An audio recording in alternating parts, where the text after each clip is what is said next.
Sultanpur encounter पर Samajwadi party के आरोप सामने आ गए हैं। अनुज का एनकाउंटर फर्जी है, ये एसपी का कहना है। पहले यादव मारा गया, मंगेश यादव मारा गया, अब ठाकुर का एनकाउंटर किया गया है। एसपी ने आरोप लगाए एसटीएफ हिसाब बराबर कर रही है।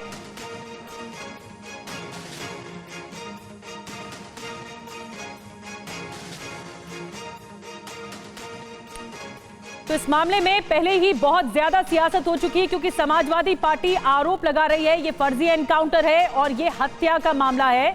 अब ये कहा जा रहा है समाजवादी पार्टी की तरफ से, जब एक और बदमाश एनकाउंटर में मारा गया अनुज, जिसके बारे में कहा जा रहा है कि ये ठाकुर का एनकाउंटर किया गया है और पहले यादव मारा गया था, अब ठाकुर का एनकाउंटर किया गया है। उदयवीर जी, अब क्या कहेंगे? आप लोग तो आरोप लगाते थे, जाति देख कर ठोकी जाती है।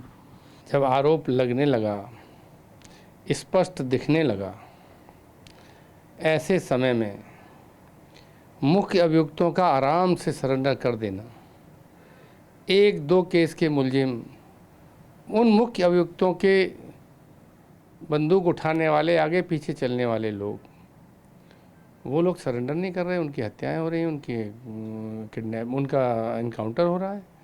और सोचिए 15 दिन इस केस को हो गए, पुलिस मार रही है, उसके बावजूद वो 30-40 किलोमीटर के रेडियस में ही बैठे हुए हैं आराम से कि आप आओ और हमको मारो।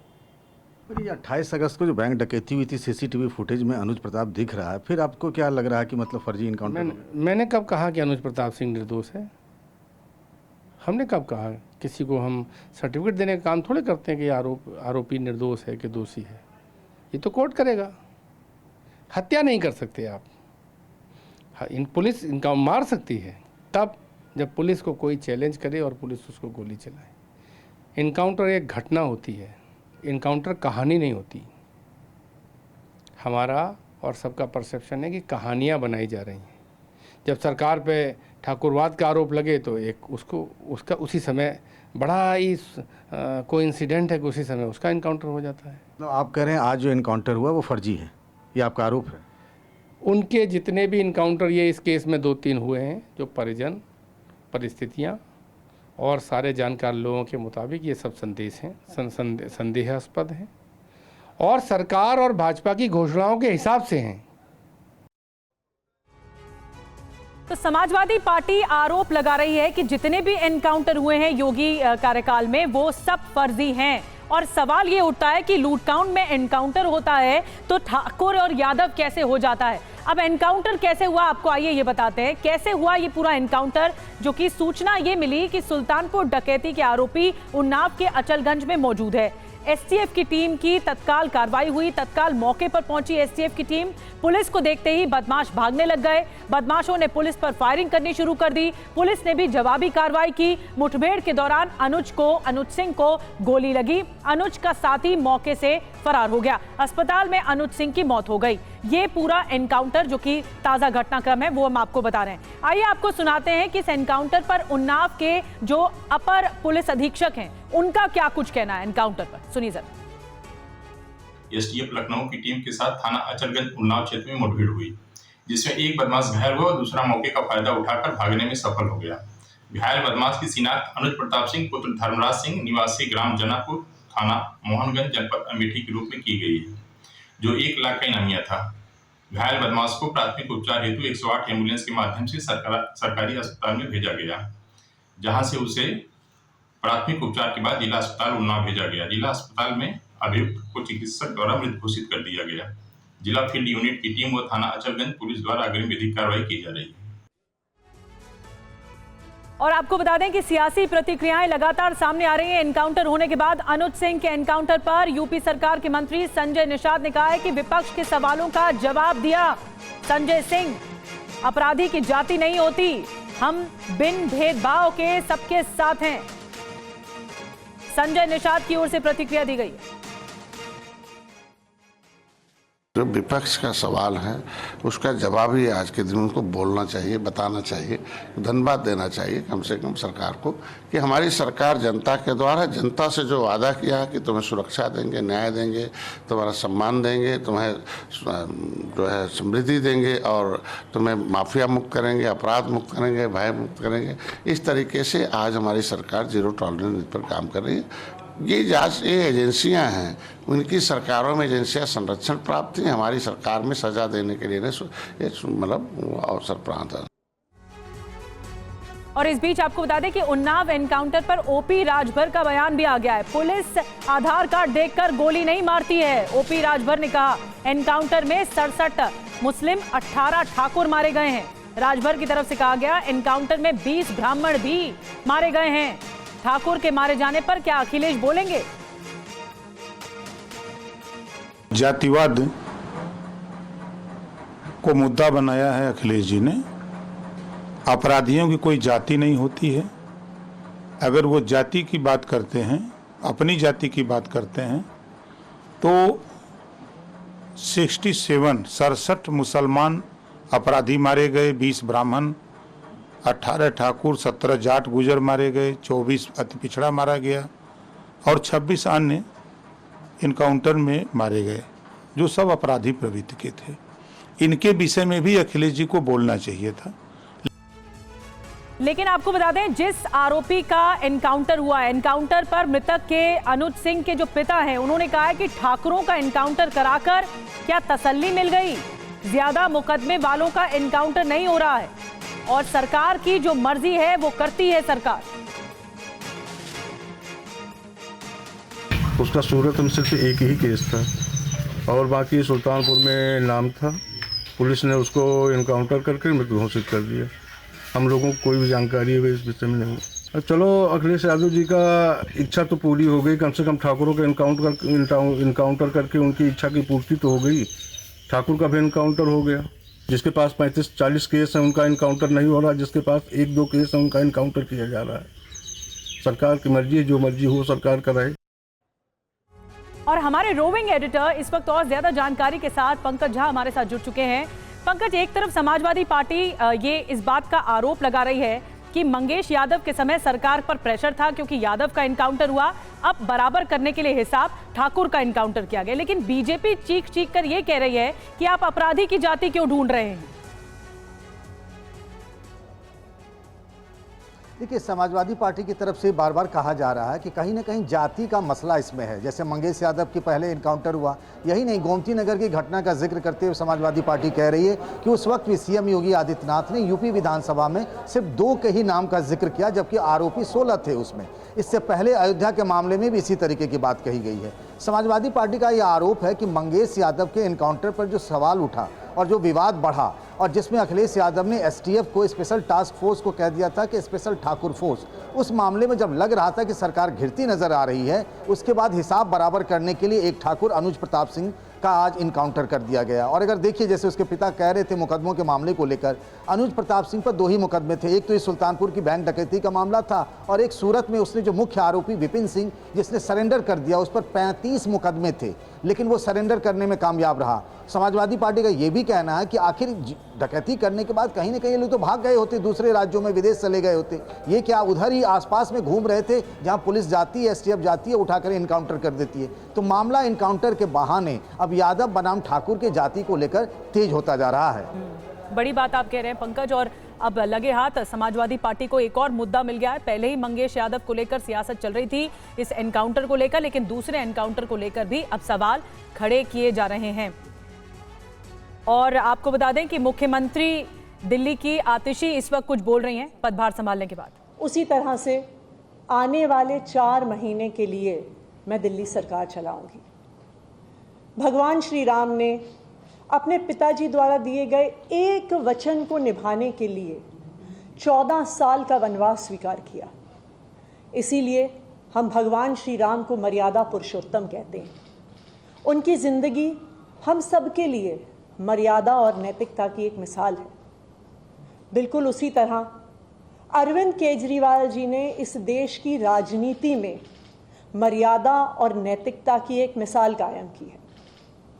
पिछले 2 साल से भारतीय जनता पार्टी ने अरविंद केजरीवाल जी पर कीचड़ उछालने में कोई भी कसर नहीं छोड़ी। उन पर झूठे मुकदमे लगाए, उनको गिरफ्तार किया, उनको 6 महीने तक जेल में रखा।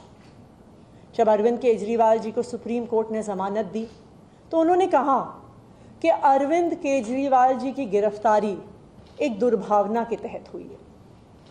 शायद कोई भी और नेता होता तो मुख्यमंत्री की कुर्सी पर बैठने से पहले 2 मिनट भी नहीं सोचता, लेकिन अरविंद केजरीवाल जी ने कहा कि मैं तब तक मुख्यमंत्री की इस कुर्सी पर नहीं बैठूंगा जब तक दिल्ली के लोग उनकी ईमानदारी पर भरोसा नहीं दिखाते, और उन्होंने मुख्यमंत्री पद से इस्तीफा दे दिया। लेकिन दिल्ली के मुख्यमंत्री की कुर्सी, ये कुर्सी अरविंद केजरीवाल जी की है। मुझे पूरा भरोसा है कि फरवरी में 4 महीने में जो आने वाले चुनाव हैं, दिल्ली के लोग अपने प्यार के साथ, अपने आशीर्वाद के साथ, अपने भरोसे के साथ फिर से अरविंद केजरीवाल जी को मुख्यमंत्री की कुर्सी पर बैठाएंगे। तब तक ये कुर्सी इसी कमरे में रहेगी, अरविंद केजरीवाल जी का इंतजार करेगी। धन्यवाद। तरफ से कहा गया पदभार संभालने के बाद ये कुर्सी अरविंद केजरीवाल का इंतजार करेगी।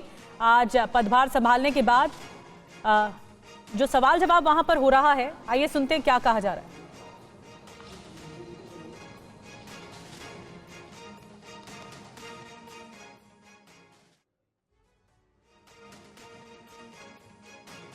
और आतिशी ने आज से पदभार संभाल लिया है, नई मुख्यमंत्री दिल्ली की बन गई हैं और ये कुर्सी अरविंद केजरीवाल की है, इंतजार करेगी ये कुर्सी। केजरीवाल नैतिकता की मिसाल है।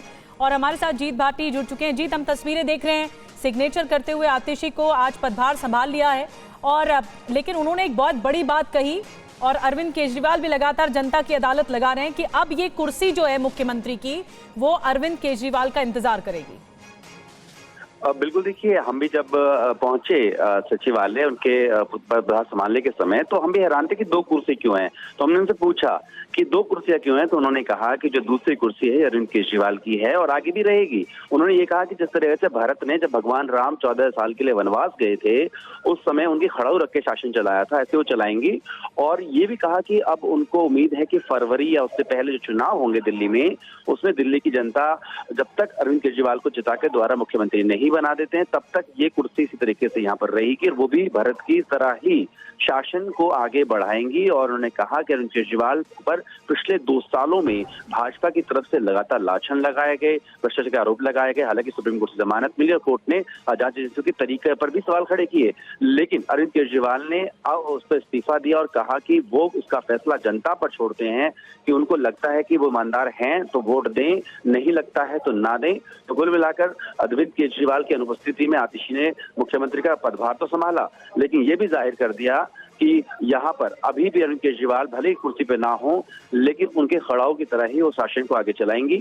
और ये साफ कर दिया कि अगले 4 महीने या जब तक अरविंद केजरीवाल दोबारा मुख्यमंत्री नहीं बनते हैं, मुख्यमंत्री कार्यालय में ये 2 कुर्सियां जो आपको तस्वीरों में दिखाई दे रही होगी, ये इसी तरीके से बनी रहेगी। एक तरफ सरकार में साफ हो गया, दूसरा अरविंद केजरीवाल जनता की अदालत लगा रहे हैं, जनता के बीच जा रहे हैं, और यही बात वहां भी दोहरा रहे हैं कि अगर आपको लगता है कि मैंने कोई भ्रष्टाचार नहीं किया है, मैं ईमानदार हूं, तो उस पर आप मोहर लगाएं और विधानसभा चुनाव में उनको एक बार फिर से जिताएं।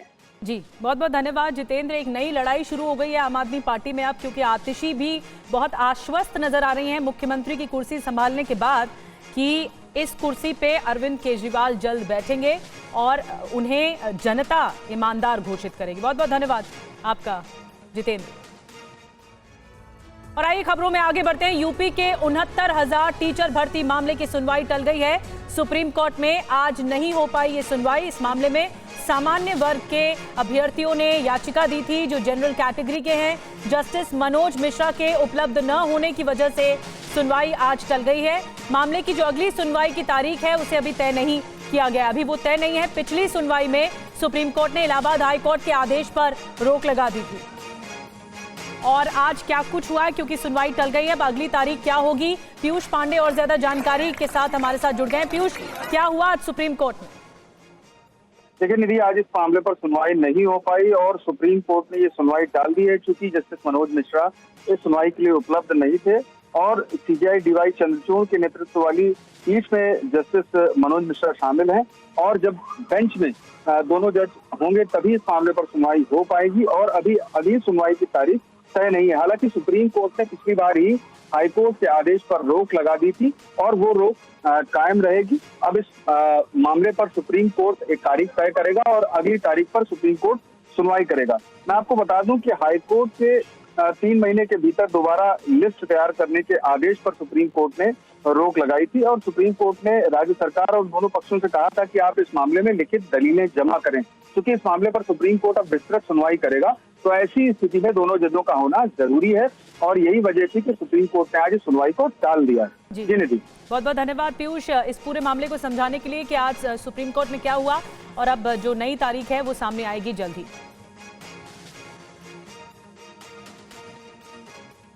और आइए खबरों का सिलसिला आगे बढ़ाते हैं, बात करते हैं तिरुपति प्रसादम विवाद की। तिरुपति बालाजी मंदिर के प्रसाद के मामले पर आज विश्व हिंदू परिषद की सबसे बड़ी बैठक है। केंद्रीय मार्गदर्शक मंडल के सदस्य तिरुपति में बैठक कर रहे हैं। मंदिर में शुद्धिकरण अनुष्ठान भी चल रहा है, मंदिर में हवन कार्यक्रम जारी है। ये मामला सुप्रीम कोर्ट भी पहुंच चुका है, कोर्ट के अधीन भी है। हिंदू सेना ने सुप्रीम कोर्ट में जनहित याचिका भी दायर कर दी है, जिसमें प्रसाद में की गई मिलावट की एसआईटी से जांच कराने की मांग की गई है। आपको बड़ी खबर बता दें, सबसे पहले बताते हैं कि वीएचपी की जो बैठक से जुड़ी हुई बड़ी खबर है। तिरुपति में वीएचपी की सबसे बड़ी बैठक जो है वो जारी है। केंद्रीय मार्गदर्शक मंडल की बैठक हो रही है। बैठक में प्रसादम समेत कई मुद्दों पर चर्चा की जा रही है।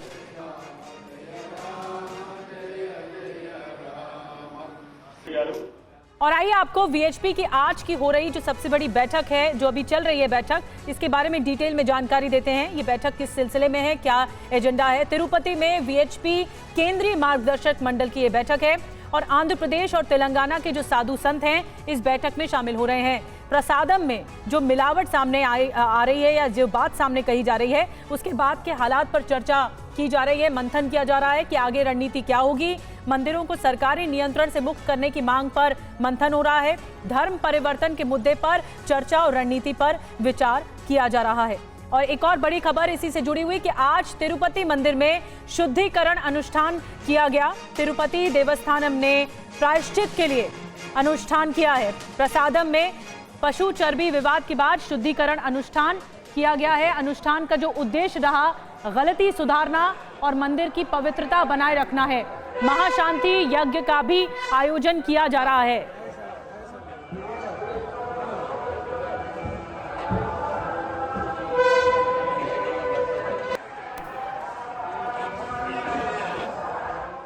अब ये तिरुपति मंदिर में शुद्धिकरण अनुष्ठान होता क्या है, आइए आपको विस्तार से इसकी जानकारी देते हैं। आज सुबह सुबह शुद्धिकरण अनुष्ठान किया गया, क्या है इसकी पूरी डिटेल, आइए जानकारी देते हैं। उद्देश्य दरअसल इसका पंचगव्य यानी 5 पवित्र वस्तुओं से पूरे स्थान का शुद्धिकरण करना होता है। ये पंचगव्य क्या है, इसमें क्या क्या शामिल है? गाय का दूध होता है, दही, घी, मूत्र और गोबर, ये पंचगव्य होता है इन 5 चीजों से मिलकर। और कहां कहां शुद्धिकरण हो रहा है अब आपको ये बताते हैं। जो लड्डू पोटू होता है, लड्डू पोटू बनाने वाली रसोई, इस जगह शुद्धिकरण किया गया। अन्न प्रसादम पोटू यानी प्रसादम, जहां प्रसाद बनाने वाली जो रसोई होती है, जो सबसे पवित्र होती है, वहां पर शुद्धिकरण किया गया। और मंदिर परिसर में जो मंदिर का प्रेमाइसेस है वहां पर भी शुद्धिकरण किया गया। कौन कौन शामिल है देखिए, आपको बता दें 8 पुजारी इस शुद्धिकरण की प्रक्रिया में शामिल रहे, 3 आगम सलाहकार भी शामिल रहे। अब ये जो कार्रवाई हुई, ये जो एक्शन हुआ, ये समय बताया जा रहा है सुबह 6 बजे से शुरू होकर 10 बजे तक का ये समय बताया जा रहा है जो हुआ, शुद्धिकरण की पूरी प्रक्रिया हुई। ये बहुत महत्वपूर्ण कार्रवाई थी। जब से ये दावा किया गया है कि प्रसादम में पशु चर्बी का जो मिलावट है उसको लेकर, इसके बाद ये बड़ा फैसला लिया गया। तिरुपति लड्डू विवाद के बाद लखनऊ के मनकामेश्वर मंदिर में एक बड़ा फैसला लिया गया है। मनकामेश्वर मंदिर में बाहरी प्रसाद पर बैन लगा दिया गया है। बाहर से खरीदा हुआ प्रसाद मंदिर में नहीं चढ़ेगा, मंदिर में इस पर रोक रहेगी। प्रशासन, जो मंदिर प्रशासन ने पत्र जारी करके इसका निर्देश दिया है।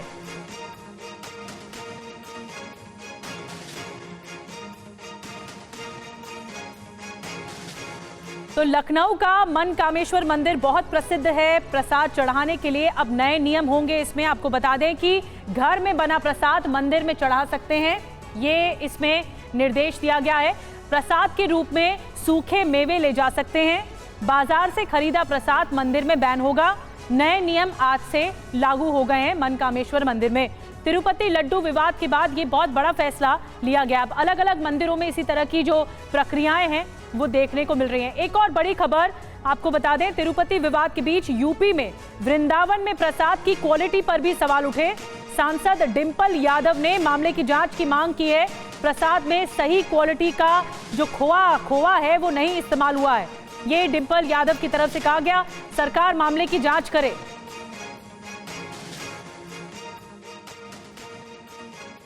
कहीं ना कहीं ये जो फूड अडल्ट्रेशन डिपार्टमेंट है इसकी नाकामी रही है कि ये लोग भाप नहीं पाए हैं और लगातार इस तरह का अडल्ट्रेशन जो आम लोगों के खाने में भी बहुत भारी मात्रा में हो रहा है, जिसके बारे में कोई संज्ञान नहीं लिया जा रहा है। और मैं समझती हूँ कि जो ये हमारा फूड अडल्ट्रेशन डिपार्टमेंट है इसको पूरी तरह काम करना चाहिए और ये जांच बिठानी भी चाहिए। जिस तरह आप बता रहे हैं कि तिरुपति बालाजी के लड्डू में जो अडल्ट्रेशन का मामला आया है, तो ये बहुत ही नाजुक मामला भी है, तो ये कहीं ना कहीं हमारे श्रद्धा से जुड़ा हुआ मामला है। और इसी तरह की बात हमारे वृंदावन में भी सुनने को मिली है, जहाँ पे सही किस्म का खोए का इस्तेमाल नहीं हो रहा है या उसमें भी मिलावट हो रही है। तो मैं समझती हूँ कि अब इस डिपार्टमेंट को कुछ काम करना चाहिए, क्योंकि सरकार भारतीय जनता पार्टी की है, तो उनको पूरी जिम्मेदारी के साथ इस पे काम करवाना चाहिए। और ये खबरों का सिलसिला आगे बढ़ाते हैं। महाराष्ट्र से उसकी सियासत से जुड़ी हुई बड़ी खबर आपको बता दें, सीएम शिंदे से मिले हैं एमएनएस प्रमुख राज ठाकरे।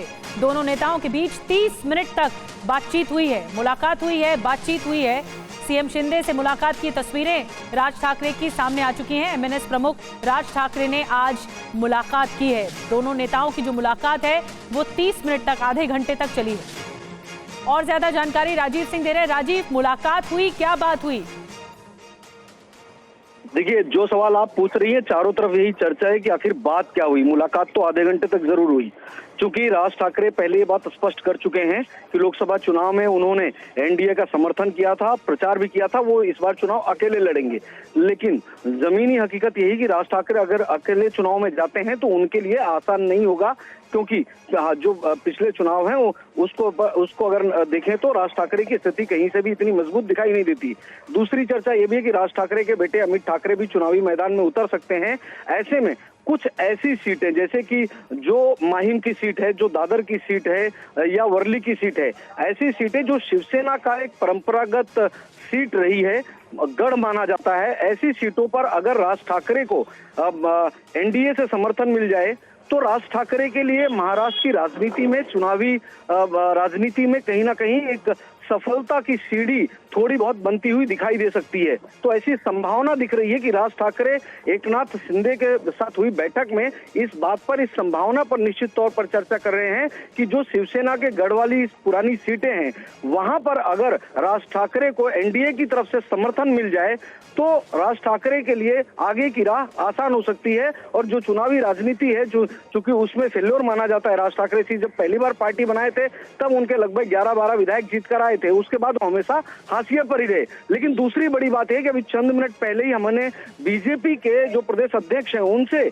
इस बारे में बात की, तो वो बहुत संभल कर बोले, क्योंकि राज ठाकरे को लेकर एक दूसरा पहलू भी है। जो उन्होंने उत्तर भारतीयों को लेकर बयानबाजी की थी, उनके कार्यकर्ताओं ने मारपीट की थी, तो सीधे तौर पर एनडीए का हिस्सा नहीं हो सकते हैं, लेकिन एनडीए का समर्थन, सपोर्ट जरूर चाहते हैं। और इसीलिए प्रदेश अध्यक्ष का कहना है कि ये जो डिसीजन है महायुति में लेने का, नहीं लेने का, ये पार्लियामेंट्री बोर्ड तय करेगी, बड़े नेता तय करते हैं। लेकिन अगर राज ठाकरे चुनाव लड़ते हैं तो अच्छी बात है। तो जाहिर बात है कि बीजेपी हाँ भी नहीं कह रही, ना भी नहीं कह रही, लेकिन राज ठाकरे का समर्थन उन्हें निश्चित तौर पर चाहिए और राज ठाकरे को भी उनका समर्थन चाहिए।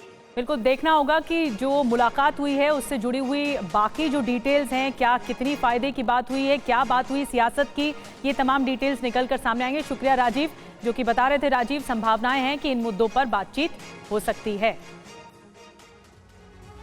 और अब खबर अमेरिका से जुड़ी हुई, जहां प्रधानमंत्री नरेंद्र मोदी 3 दिनों के दौरे पर हैं। आपको बता दें, न्यूयॉर्क में प्रधानमंत्री मोदी ने आज बिजनेस लीडर से मुलाकात की है। उभरती प्रौद्योगिकी में सहयोग पर बातचीत हुई है, चर्चा हुई है। राउंड टेबल मीटिंग में कई बड़ी कंपनियों के सीईओज भी शामिल हुए।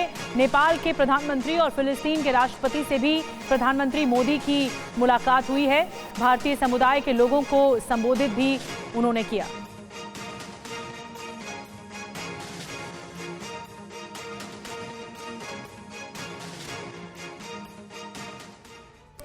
और जब प्रधानमंत्री नरेंद्र मोदी न्यूयॉर्क में बोले तो उन्होंने बड़ी बातें कही। उन्होंने कहा कि जल्द ही भारत में ओलंपिक गेम्स का आयोजन होगा।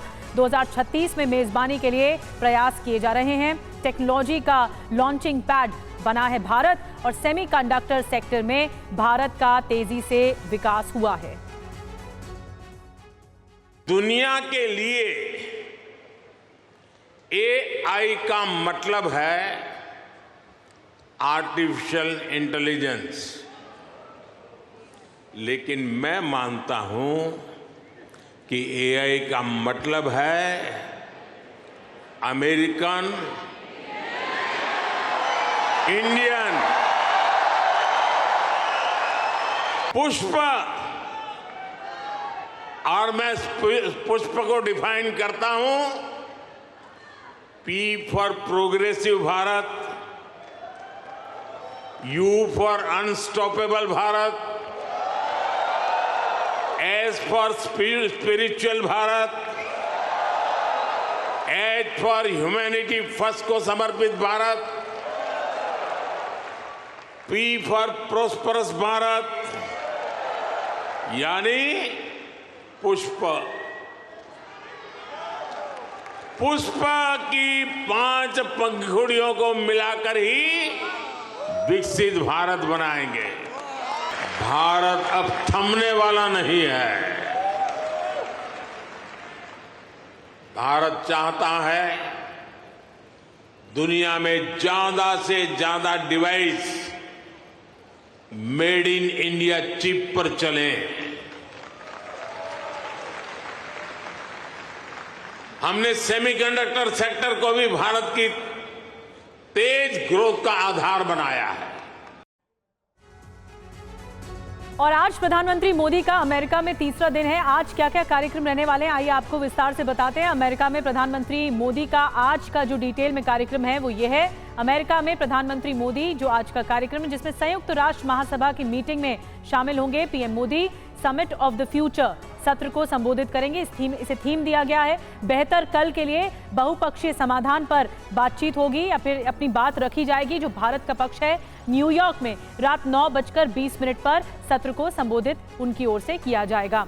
और प्रधानमंत्री मोदी आज संयुक्त राष्ट्र महासभा को संबोधित करेंगे। सबकी नजरें टिकी हुई हैं। प्रधानमंत्री मोदी वहां किन किन मुद्दों को उठाएंगे, इसके संकेत खुद यूएन में भारत के राजदूत पी हरीश ने दिए हैं। सुनिए उनका क्या कुछ कहना है। When Prime Minister speaks, he speaks and brings the message of the youth of India to the whole world. What are their aspirations? What is their example? What is their contribution to our development process, to our growth process? Terrorism is a big global menace. International cooperation is vital for countering terrorism. At the UN, this is an important issue for us, along with our friends and partners, to see how we can counter terrorism and how do we ensure that there is no financing for terrorism. In the development arena, how do we continue on the path of empowering women and ensuring women-led development around the world, but especially in the case of developing countries. This is a huge focus for us. तो आपने P Harish को सुना। उन्होंने बताया कि संयुक्त राष्ट्र महासभा में आज जो संबोधन होगा उस पर डेवलपमेंट पर बात होगी, महिला सशक्तिकरण पर बात होगी। और प्रधानमंत्री मोदी को लेकर कितना क्रेज रहा अमेरिका में अब तक 2 दिनों में, ये आपको हम तस्वीरों के जरिए दिखा रहे हैं। पहली तस्वीर में आप देख रहे हैं, न्यूयॉर्क में मोदी मोदी के नारे हर ओर लगते हुए दिखाई दिए। लोगों में जबरदस्त उत्साह था प्रधानमंत्री मोदी को सुनने का। जब सीईओज की बैठक भी चल रही थी तब भी बढ़ चढ़कर वहां के जो सीईओज हैं वो भी हिस्सा ले रहे थे और प्रधानमंत्री मोदी के साथ ये सत्र को आगे बढ़ाया गया। भारतीयों को जब संबोधन किया गया न्यूयॉर्क में प्रधानमंत्री मोदी की ओर से कल रात, तो वो भी बहुत शानदार रहा। बड़ी बातें उनके जरिए की गई और बताया गया कि भारत किस लहजे से हर मोर्चे पर आगे बढ़ रहा है और कई देशों से द्विपक्षीय वार्ता भी हुई है। भारत ने अपने बायलैटरल टॉक्स को और मजबूत किया है। आगे बढ़ते हैं, बात करते हैं रेलवे के खिलाफ पिछले कुछ दिनों से जो साजिश जारी है, इससे जुड़ी हुई खबर है कि बुरहानपुर में रेलवे ट्रैक पर डेटोनेटर मिला है। आर्मी ट्रेन गुजरने से पहले मिले डेटोनेटर। कानपुर में रेलवे ट्रैक पर मिला गैस सिलेंडर। भटिंडा में रेलवे ट्रैक पर मिले सरिये। एक के बाद एक कई साजिशें, कई बात निकलकर सामने आ रही है कि आखिर क्या मंशा है इन तमाम घटनाओं के पीछे। एक के बाद एक कई घटनाएं सामने आ रही हैं। आपको बता दें कि कानपुर से लेकर भटिंडा तक, भटिंडा में रेलवे ट्रैक पर सरिये मिले। कानपुर में रेलवे ट्रैक पर जहां से मालगाड़ी गुजरनी थी वहां पर गैस सिलेंडर मिला। इसके अलावा बुरहानपुर में आर्मी ट्रेन गुजरने से पहले डेटोनेटर मिले। ये घटनाएं कई साजिश की तरफ इशारा करती हैं। आखिर इसके पीछे कौन है या किसकी साजिश है, ये बड़ा सवाल है।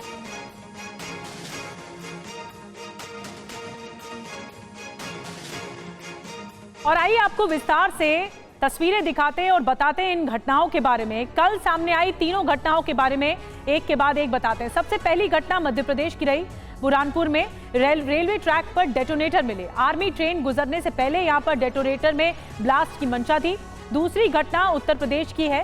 कानपुर में रेलवे ट्रैक पर गैस सिलेंडर बरामद हुआ। प्रेमपुर स्टेशन के पास 5 किलो का सिलेंडर मिला। तस्वीरें भी आ गई। तीसरी घटना पंजाब की।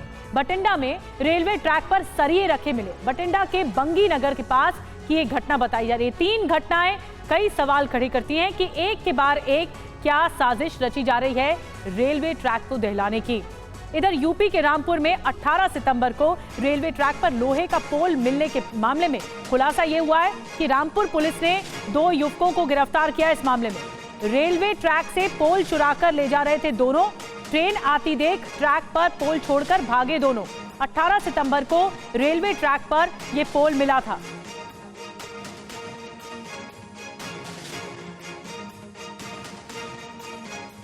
और अब आपको पूरी टाइमलाइन बताते हैं कि रेलवे के खिलाफ लगातार जारी साजिशों की जो टाइमलाइन है, सिलसिलेवार तरीके से क्या कुछ सामने आ रहा है। 5 जून 2023 ओडिशा भद्रक रेलवे ट्रैक पर लकड़ी का जो बड़ा टुकड़ा है वो मिला था। फिर 2 अक्टूबर 2023, ये सिलसिला 2023 से जारी है। राजस्थान सोनियाना ट्रैक पर लोहे के प्लेट पत्थर मिले। 4 फरवरी 2024 तमिलनाडु मदुरई वंदे भारत एक्सप्रेस पर पत्थरबाजी की गई। 1 अगस्त 2024 यूपी लाल गोपालगंज ट्रैक पर साइकिल गैस सिलेंडर मिला। 5 अगस्त 2024 यूपी लाल गोपालगंज ट्रैक पर फिर साइकिल और सिलेंडर मिला। 17 अगस्त 2024 यूपी में यानी कानपुर में साबरमती एक्सप्रेस डिरेल ट्रैक पर पुरानी पटरी पर टुकड़ा मिला।